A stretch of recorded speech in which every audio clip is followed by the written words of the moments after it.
All right, folks, Democrats are not the only ones celebrating Doug Jones beating Roy Moore. So are Republicans. Last thing they wanted was an alleged pedophile in their midst in the United States Senate.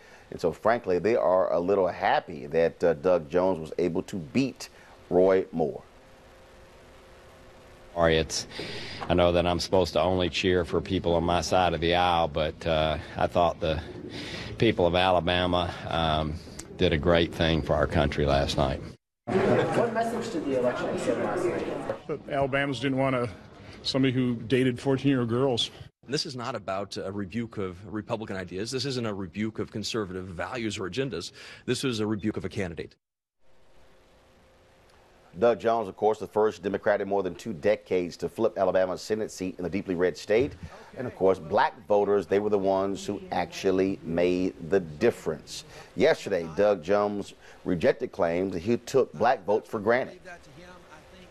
We knocked on 300,000 doors. We rang 1.2 million phones across this state.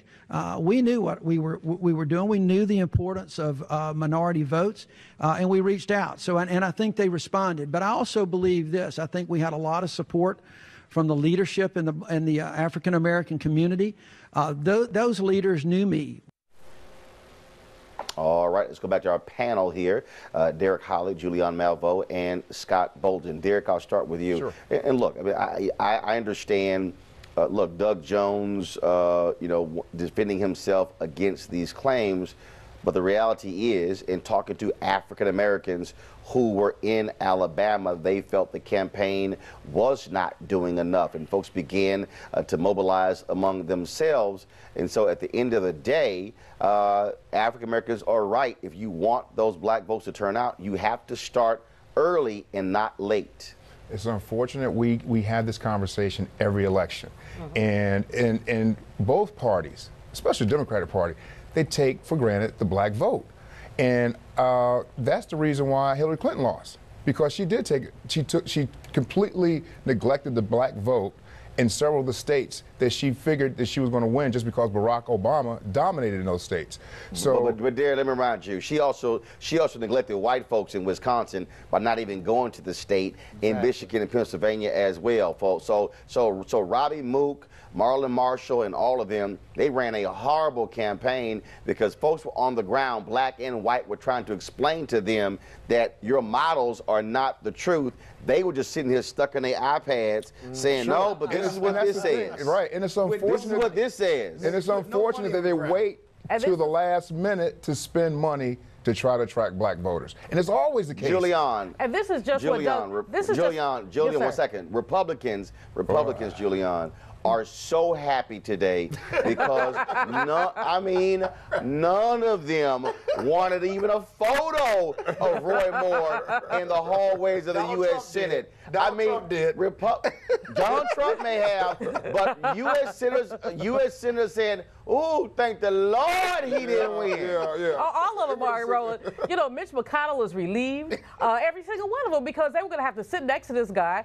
They were going to have to assign him to committees or not, do an investigation or not. But, you know, back to your previous point, Doug Jones, my question is he going to answer Terry Sewell's phone call when she calls him to ask him to do something? Because she's the sister, the congresswoman from Alabama who went hither to Don. Is he going to respond to Charles Barkley? Is he going to respond to Cory Booker? Right. You know, the people came down to help him. You know, when you look at the charts, 94% of black men, 98% of black women voted for him.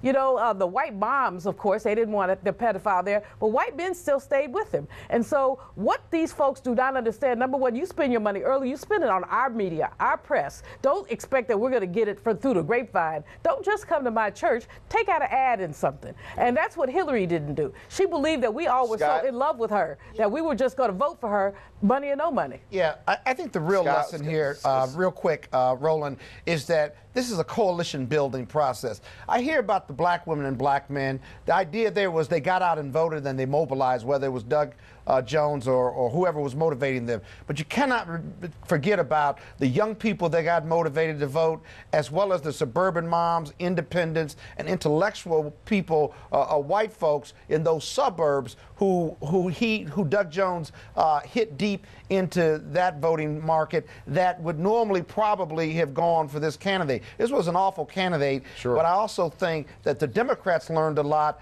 by maybe this is the coalition going forward. It worked in Virginia, it worked in Alabama, but you got to stay focused. You celebrate for one day and get back on the ground because 2018 is coming.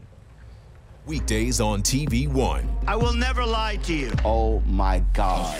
Roland Martin. He doesn't want to talk to us. He wants to ignore us. Uncensored. Hell no. That ain't gonna cut it, boo. Unapologetic. No, that is fundamentally false. You are wrong. Unfiltered. He wants an America where we all look alike.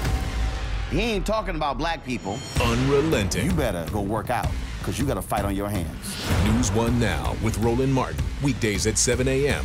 on TV One.